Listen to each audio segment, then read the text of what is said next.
Hello, everyone. Welcome so much for being here.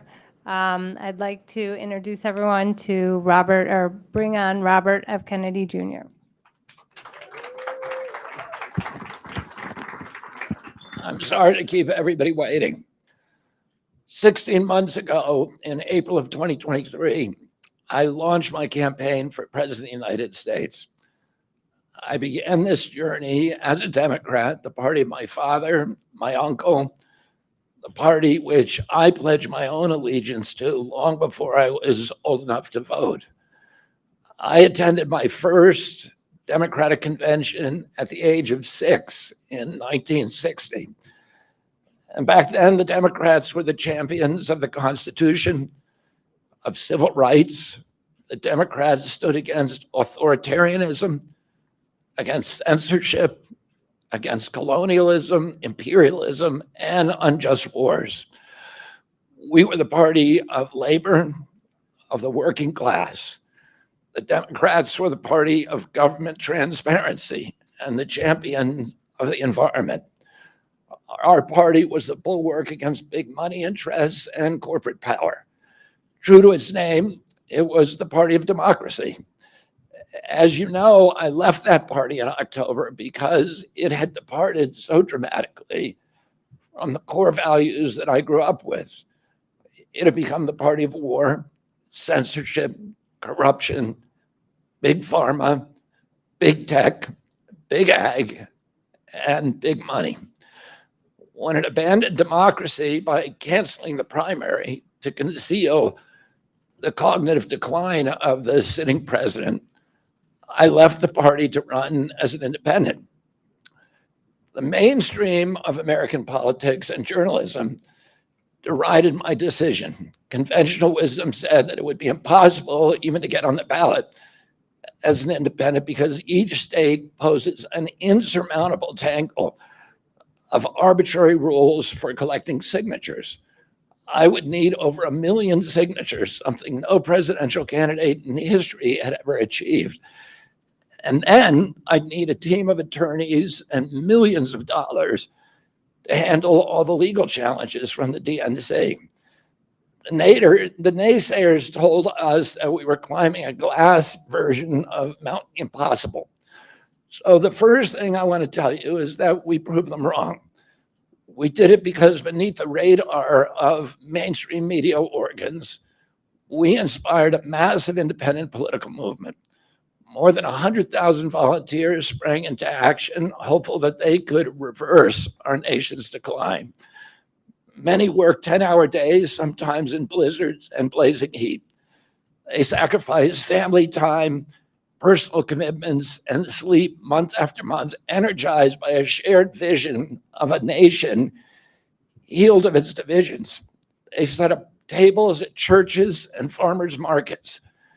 They canvassed door to door.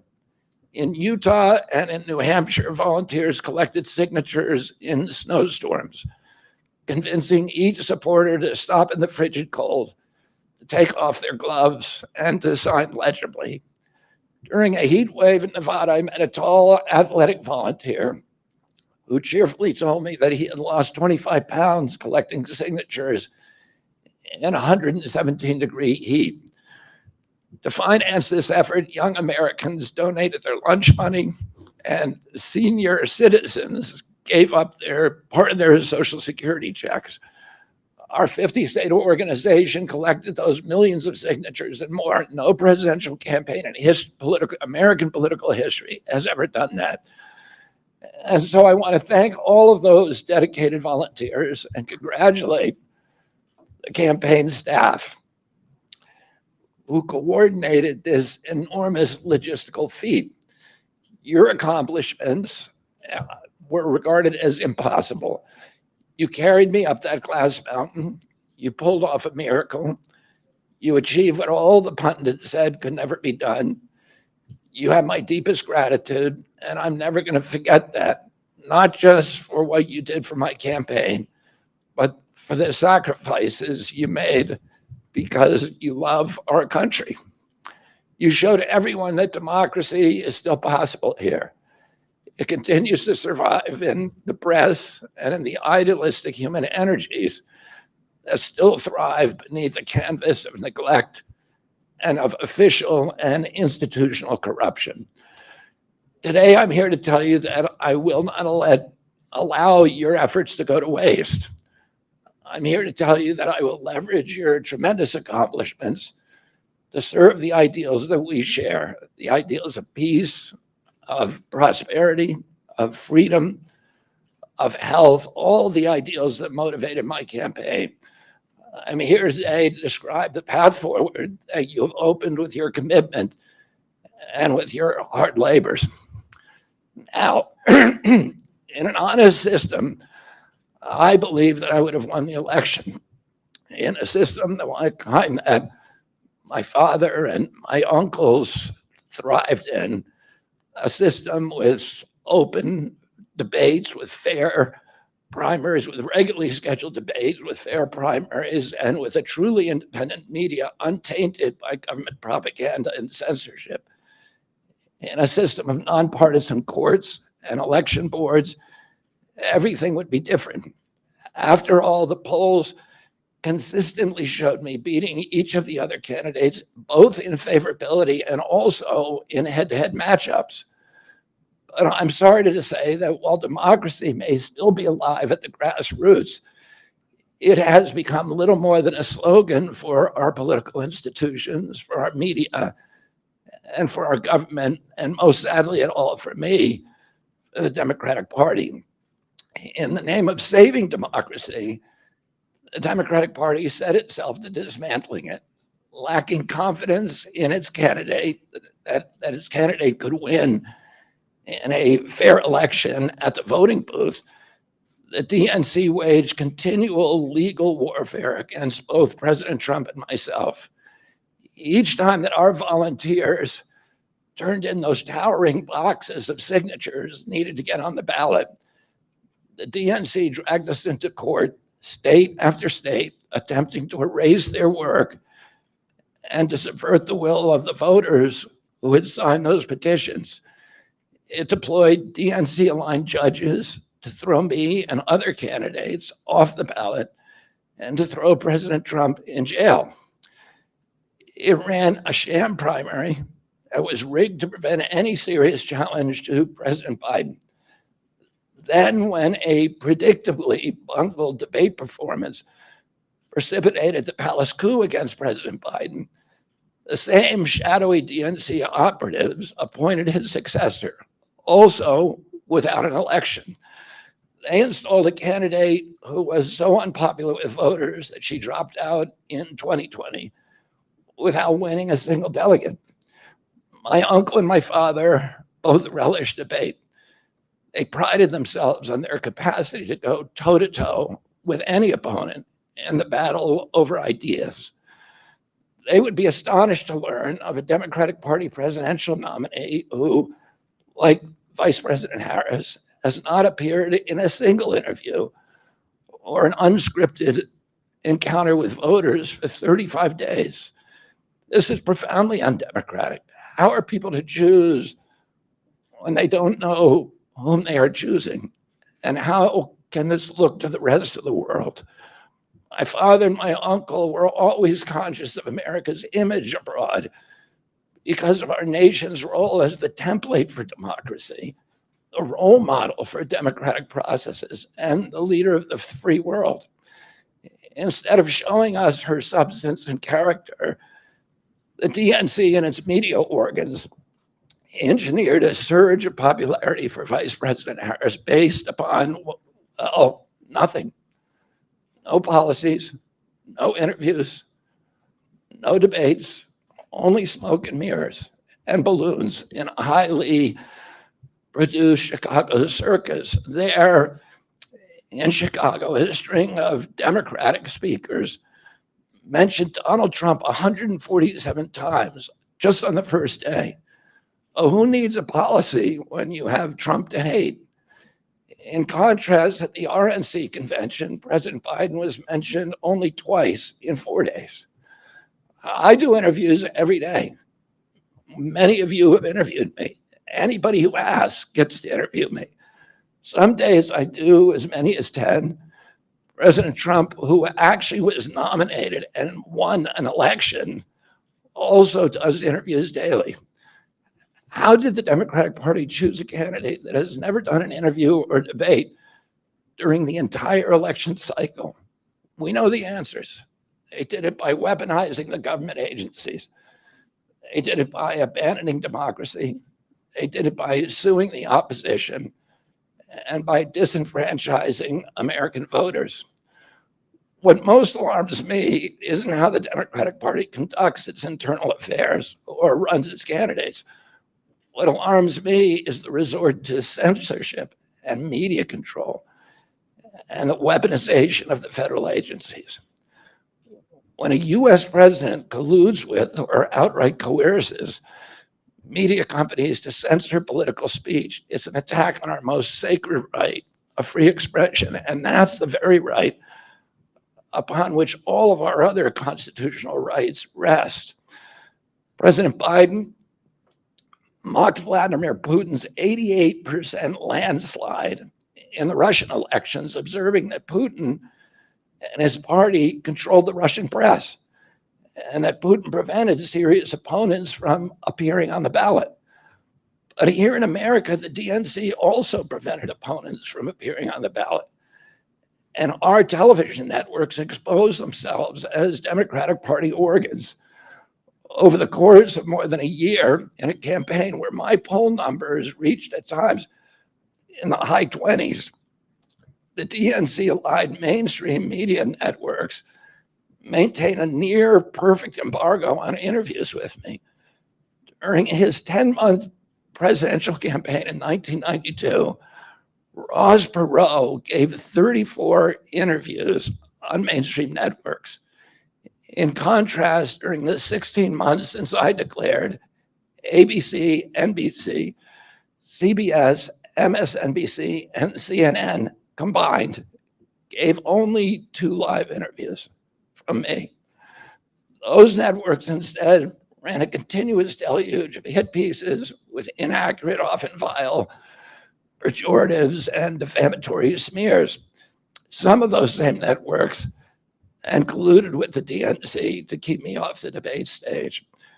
Representatives of those networks are in this room right now, and I'll just take a moment to ask you to consider the many ways that your institutions have abdicated this really sacred responsibility, the duty of a free press to safeguard democracy and to challenge always the party in power.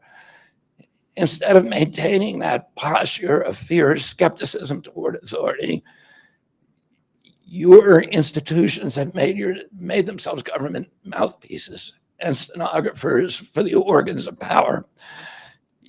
You didn't alone cause the devolution of American democracy, but you could have prevented it. The Democratic Party's censorship of social media was even more of a naked exercise of executive power. This week, a federal judge, Terry Doty, upheld my injunction against President Biden, calling the White House's censorship project, quote, the most egregious violation of the First Amendment in the history of the United States of America. Doty's previous 155-page decision details how just 37 hours after he took the oath of office, swearing to uphold the Constitution, President Biden and his White House opened up a portal and then invited the CIA, the FBI, CISA, which is a censorship agency, it's the center of the censorship industrial complex, DHS, the IRS, and other agencies to censor me and other political dissidents on social media. Even today, users who try to post my campaign videos to Facebook or YouTube get messages that this content violates community standards. 2 days after Judge Doty rendered his decision this week, Facebook was still attaching warning labels to an online petition calling on ABC to include me in the upcoming debate. They said that violates community standards, their community standards. The mainstream media was once the guardian of the First Amendment and democratic principles, and has joined this systemic attack on democracy. It also, the media justifies their censorship on the grounds of combating misinformation, but governments and oppressors don't censor lies. They don't fear lies. They fear the truth, and that's what they censor. And I don't want any of this to sound like a personal complaint, because it's not.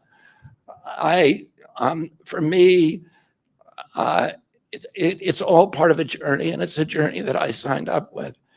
But I need to make these observations because I think they're critical for us doing the thing that we need to do as citizens in a democracy to assess where we are in this country and what our democracy still looks like, and the assumptions about US leadership around the globe.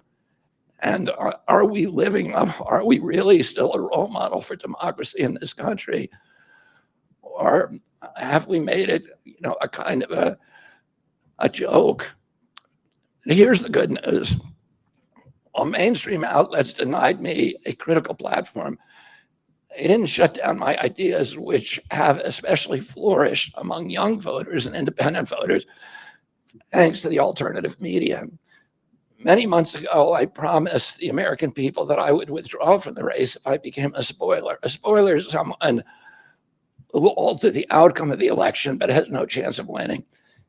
In my heart, I no longer believe that I have a realistic path to electoral victory in the face of this relentless systematic censorship and media control. So I cannot, in good conscience, ask my staff and volunteers to keep working their long hours or ask my donors to keep giving when I cannot honestly tell them that I have a real path to the White House. Furthermore, our polling consistently showed that by staying on the ballot in the battleground states, I would likely hand the election over to the Democrats, with whom I disagree on the most existential issues: censorship, war, and chronic disease. Oh, I want everyone to know that I am not terminating my campaign. I am simply suspending it and not ending it. My name my name will remain on the ballot in most states. If you live in a blue state, you can vote for me without harming or helping President Trump or Vice President Harris. In red states, the same will apply. I encourage you to vote for me. And if enough of you do vote for me, and neither of the major party candidates win 270 votes, which is quite possible. In fact, today our polling shows them tying at 269 to 269. And I could conceivably still end up in the White House in a contingent election. But in about 10 battleground states where my presence would be a spoiler, I'm going to remove my name. And I've already started that process and urge voters not to vote for me. It's with a sense of victory and not defeat that I'm suspending my campaign activities. Not only did we do the impossible by collecting 1 million signatures, we changed the national political conversation forever. Chronic disease, free speech, government corruption, breaking our addiction to war have moved to the center of politics. I can say to all who have worked so hard the last year and a half, thank you for a job well done. Three great causes drove me to enter this race in the first place, primarily. And these are the principal causes that persuaded me to leave the Democratic Party and, and run as an independent. And now to throw my support to President Trump. The causes were free speech, a war in Ukraine, and the war on our children. I've already described some of my personal experiences and struggles with the government's censorship industrial complex. I want to say a word about the Ukraine war. The military industrial complex has provided us with a familiar comic book justification like they do on every war, that this one is a noble effort to stop a supervillain, Vladimir Putin, invading the Ukraine and then to thwart his Hitler-like march across Europe. In fact, tiny Ukraine is a proxy in a geopolitical struggle initiated by the ambitions of the US neocons or American global hegemony. I'm not excusing Putin for invading Ukraine. He had other options. But the war is Russia's predictable response to the reckless neocon project of extending NATO to encircle Russia, a hostile act. The credulous media rarely explain to Americans that we unilaterally walked away from two intermediate nuclear weapons treaties with Russia and then put nuclear-ready Aegis missile systems in Romania and Poland. This is a hostile act. And that the Biden White House repeatedly spurned Russia's offer to settle this war peacefully. The Ukraine war began in 2014 when U.S. agencies overthrew the democratically elected government of Ukraine and installed a hand-picked pro-Western government that launched a deadly civil war against ethnic Russians in Ukraine. In 2019, America walked away from a peace treaty, the Minsk Agreement, that had been negotiated between Russia and Ukraine by European nations. And then in April of 2022, we wanted the war. In April of 2022, President Biden sent Boris Johnson to Ukraine to force President Zelensky to tear up a peace agreement that he and the Russians had already signed, and the Russians were withdrawing troops from Kiev and Donbass and Lugansk. And that peace agreement would have brought peace to the region and would have allowed Donbass and Lugansk to remain part of Ukraine. President Biden stated that month that his objective in the war was regime change in Russia. His Defense Secretary, Lloyd Austin, simultaneously explained that America's purpose in the war was to exhaust the Russian army, to degrade its capacity to fight anywhere else in the world. These objectives, of course, have nothing to do with what they were telling Americans about protecting Ukraine's sovereignty. Ukraine is a victim in this war, and it's a victim of the West. Since then, of Russia and both Russia and the West. Since then, we have, since tearing up that agreement, forcing Zelensky to tear up the agreement, we've squandered the flower of Ukrainian youth, as many as 600,000 Ukrainian kids and over 100,000 Russian kids, all of whom we should be mourning, have died, and the Ukraine's infrastructure is destroyed. The war has been a disaster for our country as well. We squandered nearly $200 billion already, and these are badly needed dollars in our communities, suffering communities all over our country. The Nord Stream pipeline sabotage and the sanctions have destroyed Europe's industrial base, which formed the bulwark of US national security. A strong Germany with a strong industry is a much stronger deterrent to Russia, and a Germany that is deindustrialized and turned into just an extension of US military base. We've pushed Russia into a disastrous alliance with China and Iran. We're closer to the brink of nuclear exchange than at any time since 1962. And the neocons in the White House don't seem to care at all. Our moral authority and our economy are in shambles. And the war gave rise to the emergence of BRICS, which now threatens to replace the dollar as the global reserve currency. This is a first-class calamity for our country. Judging by her bellicose, belligerent speech last night in Chicago, we can assume that President Harris will be an enthusiastic advocate for this and other neocon military adventures. And President Trump says that he will reopen negotiations with President Putin and end the war overnight as soon as he becomes president. This alone would justify my support for his campaign. Last summer, it looked like no candidate was willing to negotiate a quick end to the Ukraine war, to tackle chronic disease epidemic, to protect free speech, our constitutional freedoms, to clean corporate influence out of our government, or to defy the neocons and their agenda of endless military adventurism. But now one of the two candidates has adopted these issues as his own, to the point where he has asked to enlist me in his administration. I'm speaking, of course, of Donald Trump. Less than 2 hours after President Trump narrowly escaped assassination, Callie Means called me on my cell phone. I was then in Las Vegas. Callie is arguably the leading advocate for food safety, for soil regeneration, and for ending the chronic disease epidemic that is destroying America's health and ruining our economy. Callie has exposed the insidious corruption at the FDA, the NIH, the HHS, and the USDA that has caused the epidemic.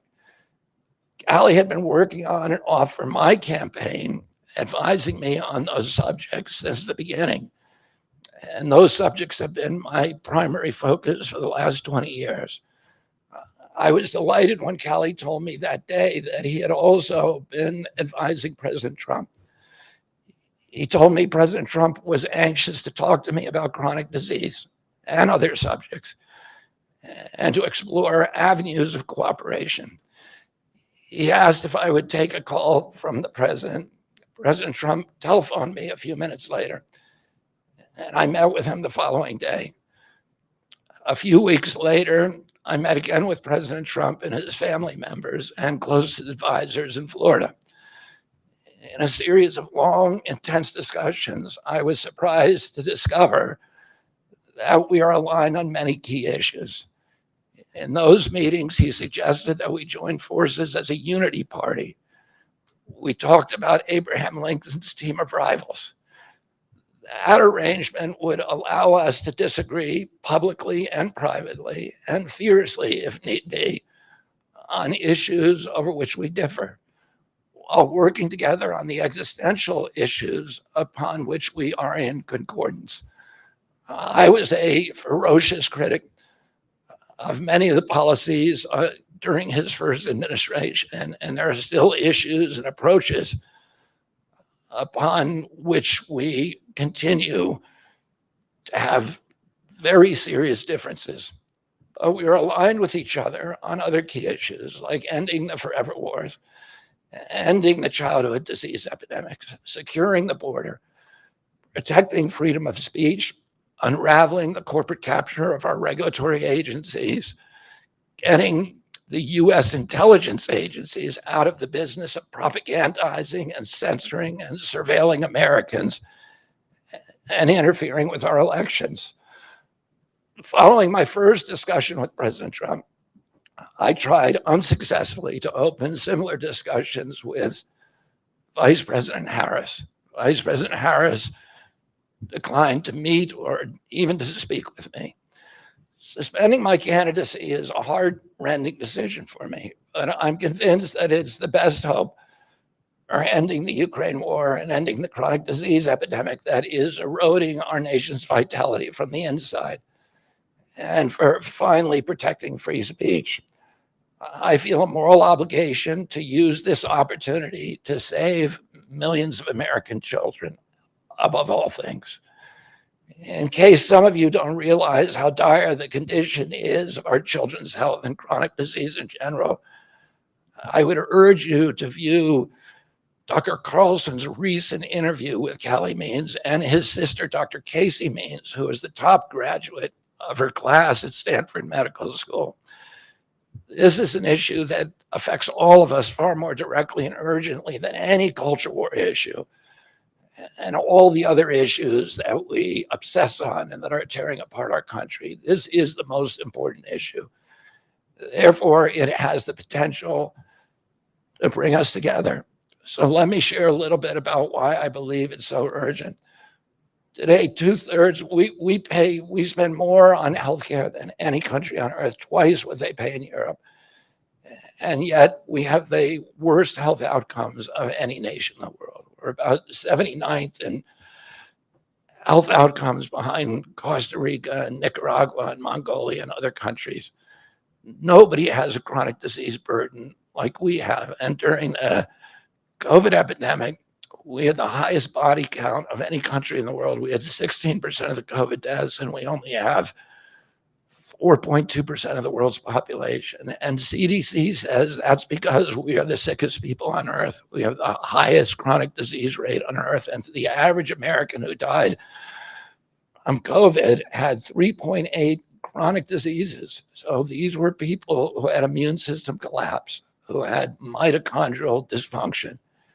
And no other country has anything like this. Two-thirds of American adults and children suffer from chronic health issues. 50 years ago, that number was less than 1%. So we've gone from 1% to 66%.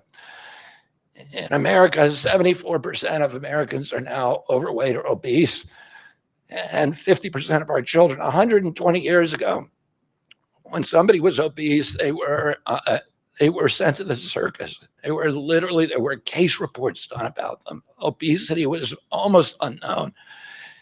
In Japan, the childhood obesity rate is 3% compared to 50% here. Half of Americans have prediabetes or type 2 diabetes. When my uncle was president, I was a boy, juvenile diabetes was effectively non existent. A typical pediatrician would see one case of diabetes during his entire career, a 40 or 50-year career. Today, 1 out of every 3 kids who walks through his office door is diabetic or pre-diabetic. And the mitochondrial disorder that caused diabetes also causing Alzheimer's, which is now classified as diabetes. And it's costing this country more than our military budget every year. There's been an explosion of neurological illnesses that I never saw as a kid: ADD, ADHD, speech delay, language delay, Tourette's syndrome, narcolepsy, ASD, Asperger's, autism. In the year 2000, the autism rate was 1 in 1,500. Now, autism rates in kids are 1 in 36, according to CDC nationally. Nobody's talking about this. 1 in every 22 kids in California has autism. And this is a crisis that 77% of our kids are too disabled to serve in the United States military. What is happening to our country? And why isn't this in the headlines every single day? There's nobody else in the world that is experiencing this. This is only happening in America. About 18%, and by the way, you know, there has been no change in diagnosis, which the industry sometimes like to say. There has been no change in screening. This is a change in incidence. In my generation, 70-year-old men, the autism rates are about 1 in 10,000. In my kids' generation, 1 in 34. I'll repeat, in California, 1 in 22. Why are we letting this happen? Why are we allowing this to happen to our children? These are the most precious assets that we have in this country. How can we let this happen to them? About 18% of American teens now have fatty liver disease. That's like 1 out of every 5. That disease, when I was a kid, only affected late stage alcoholics who were elderly. Cancer rates are skyrocketing in the young and the old. Young adult cancers are up 79%. 1 in 4 American women is on antidepressant medication. 40% of teens have a mental health diagnosis. And 15% of high schoolers are on Adderall, and 500,000 children on SSRIs. So what's causing this suffering? I'll name 2 culprits. First, and the worst, is ultra-processed food. About 70% of American children's diet is ultra-processed. That means industrial, manufactured in a factory. These foods consist primarily of processed sugar, ultra-processed grains, and seed oils. Laboratory scientists who many of whom formerly worked for the cigarette industry, which purchased all the big food companies in the 1970s and 80s, deployed thousands of scientists to figure out new chemicals to make the food more addictive. And these ingredients didn't exist 100 years ago. They, humans aren't biologically adapted to eat them. Hundreds of these chemicals are now banned in Europe, but ubiquitous in American processed foods. The second culprit is toxic chemicals in our food, our medicine, in our environment. Pesticides, food additives, pharmaceutical drugs, and toxic waste permeate every cell of our bodies. The assault on our children's cells and hormones is unrelenting. To name just one problem, many of these chemicals increase estrogen because young children are ingesting so many of these hormone disruptors. America's puberty rate is now occurring at age 10 to 13, which is 6 years earlier than girls were reaching puberty in 1900. Our country has the earliest puberty rates of any continent on the earth. And no, this isn't because of better nutrition. This is not normal. Breast cancer is also estrogen driven, and it now strikes 1 in 8 women. We are mass poisoning all of our children and our adults. Considering the grievous human cost of this tragic epidemic of chronic disease, it seems almost crass to mention the damage it does to our economy. But I'll say it is crippling the nation's finances. When my uncle was president, our country spent $0 on chronic disease. Today, government healthcare spending is almost all for chronic disease, and it's double the military budget. And it is the fastest growing budget item in the federal budget. And chronic disease costs more to the economy as a whole, costs at least $4 trillion, 5 times our military budget. And that's a 20% drag on everything we do and everything we aspire to. Poor and minority communities suffer disproportionately. People who worry about DEI or about bigotry of any kind, this dwarfs anything. We are poisoning the poor. We are systematically poisoning minorities across this country. Industry lobbyists have made sure that most of the food stamp lunch program, about 70% of food stamps and 70 or 77% of school lunches are processed foods. There's no vegetables. There's nothing that you would want to eat. We are just poisoning the poor citizens, and that's why they have the highest chronic disease burden of anybody, any demographic in our country, and the highest in the world. The same food industry lobbied to make sure that nearly all agricultural subsidies go to commodity crops that are the feedstock of processed food industry. These policies are destroying small farms and they're destroying our soils. We give about, I think, 8 times as much in subsidies to tobacco than we do to fruits and vegetables. It makes no sense if we want a healthy country. The good news is that we can change all this. We can change it very, very quickly. America can get healthy again. To do that, we need to do 3 things. First, we need to root out the corruption in our health agencies. Second, we need to change incentives in our healthcare system. And third, we need to inspire Americans to get healthy again.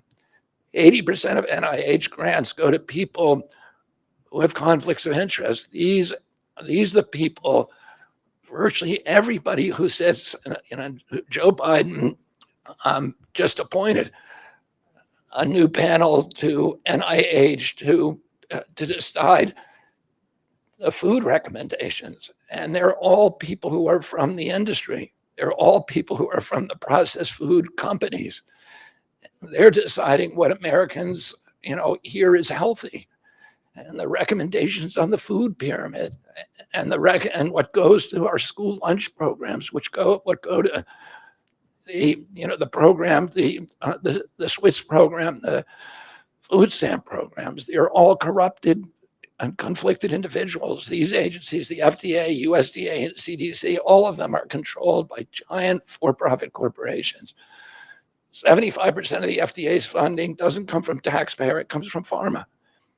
And pharma executives and consultants and lobbyists cycle in and out of these agencies. With President Trump's backing, I'm going to change that. We're going to staff these agencies with honest scientists and doctors who are free from industry funding.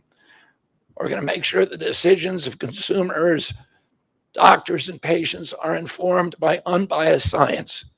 A sick child is the best thing for the pharmaceutical industry. When American children or adults get sick with a chronic condition, they're put on medication for their entire life. Imagine what will happen when Medicare starts paying for Ozempic, which costs $1,500 a month, and it's being recommended for children as young as 6, all for a condition, obesity, that is completely preventable and barely even existed 100 years ago. And 74% of Americans are obese. The cost, if all of them took their Ozempic prescription, is $3 trillion a year. This is a drug that is made by Novo Nordisk, the biggest company in Europe. It's a Danish company, and the Danish government does not recommend it. It recommends change in diet to treat obesity and exercise. And in our country, the recommendation now is for Ozempic to children at age 6. Novo Nordisk, the biggest company in Europe, and virtually its entire value is based upon its projections of what it's going to sell, of the Ozempic it's going to sell to America. And we have the food lobbyists have a bill in front of Congress today that is backed by the White House, backed by Vice President Harris and President Biden, to allow this to happen. This $3 trillion cost that is going to bankrupt our country. For a fraction of that amount, we could buy organic food for every American family, 3 meals a day, and eliminate diabetes altogether. We're going to bring healthy food back to school lunches. We're going to stop subsidizing the worst foods with our agricultural subsidies. We're going to get toxic chemicals out of our food. We're going to reform the entire food system. And for that, we need new leadership in Washington. Because unfortunately, both the Democrats and the Republican parties are in cahoots with the big food producers, big pharma and big ag, which are among the DNC's major donors. Vice President Harris has expressed no interest in addressing this issue. 4 more years of Democratic rule will complete the consolidation of corporate and neocon power, and our children will be the ones who suffer most. I got involved with chronic disease 20 years ago, not because I chose to or wanted to. It was essentially thrust upon me. It was an issue that should have been central to the environmental movement. I was a central leader at that time, but it was widely ignored by all the institutions, including the NGOs, who should have been protecting our kids against toxins. It was an orphaned issue, and I had a weakness for orphans. I watched generations of children get sicker and sicker. I had 11 siblings, and I had 7 kids myself. I was conscious of what was happening in their classrooms and to their friends, and I watched these sick kids, these damaged kids. In that generation, almost all of them are damaged. And nobody in power seemed to care or to even notice. For 19 years, I prayed every morning that God would put me in a position to end this calamity. The chronic disease crisis was one of the primary reasons for my running for president, along with ending censorship in the Ukraine war. It's the reason I've made the heart-wrenching decision to suspend my campaign and to support President Trump. This decision is agonizing for me because of the difficulties it causes my wife and my children and my friends. But I have the certainty that this is what I've meant to do. And that certainty gives me internal peace, even in storms. If I'm given the chance to fix the chronic disease crisis and reform our food production, I promise that within 2 years, we will watch chronic disease burden lift dramatically. We will make Americans healthy again. Within 4 years, America will be a healthy country. We will be stronger, more resilient, more optimistic, and happier. I won't fail in doing this.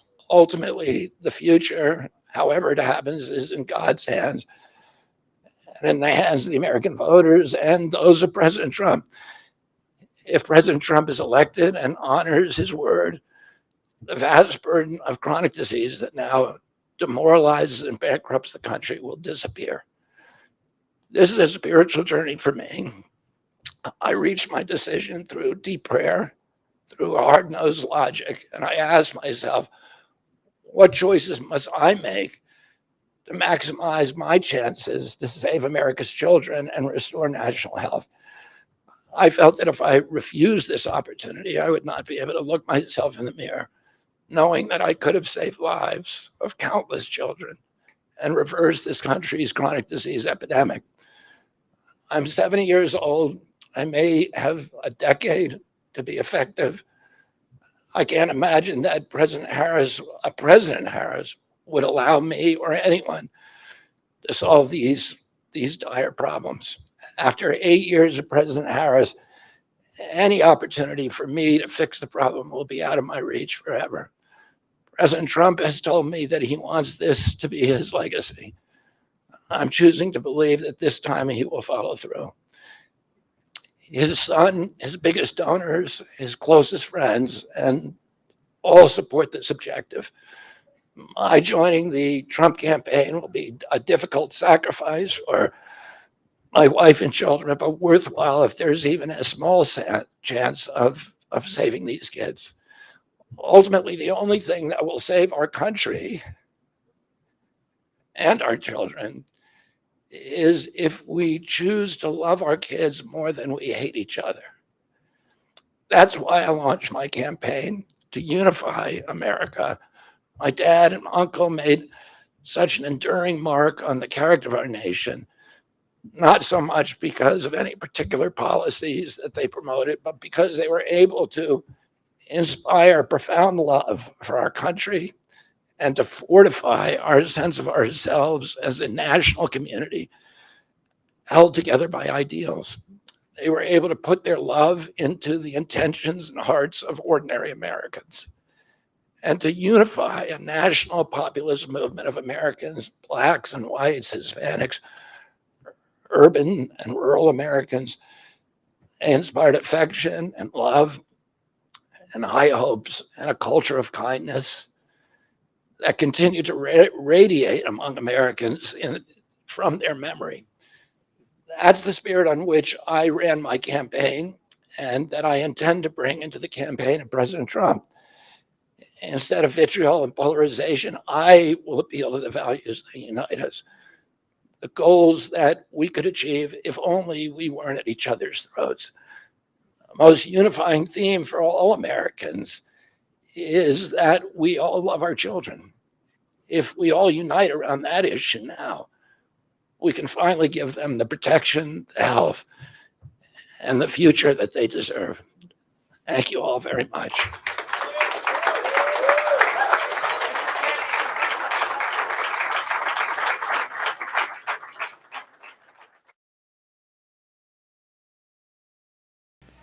We just had a very nice endorsement from RFK Jr., Bobby. And I'll be talking about that. We're heading out right after this. We're going to be going to Arizona. We'll be talking about that and a lot of other things too. But I just want to thank everybody. And I want to thank Bobby. That was very nice. That was really very nice. That's big. He's a great guy, respected by everybody.